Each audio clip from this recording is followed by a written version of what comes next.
Tim SAR bersusah payah mengevakuasi seorang pria yang terjepit di gorong-gorong di Bogor, Jawa Barat. Korban kelelahan dan sesak napas.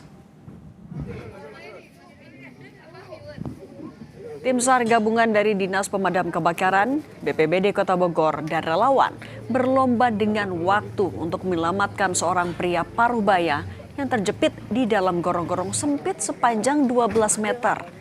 Menurut saksi, korban sebelumnya membersihkan gorong-gorong yang tersumbat saat hujan turun. Diduga korban kelelahan dan sudah terlanjur masuk terlalu dalam sehingga tidak bisa keluar.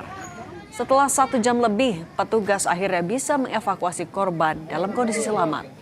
Namun kondisi korban dalam kondisi lemas dan diduga mengalami hipotermia.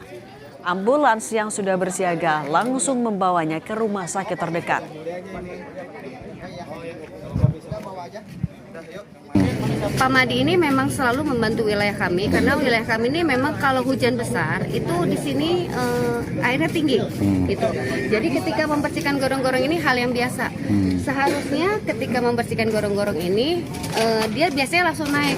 Namun entah mengapa malam ini dia bukannya langsung naik tapi malah ke dalam sana, mungkin terjepit atau apa, saya kurang paham. Korban kelelahan di dalam gorong-gorong dengan berdiameter kurang lebih 40 cm dengan kedalaman 12 meter. Dalam waktu 1 jam, kami berhasil mengevakuasi korban dengan keadaan lemah atau kelelahan.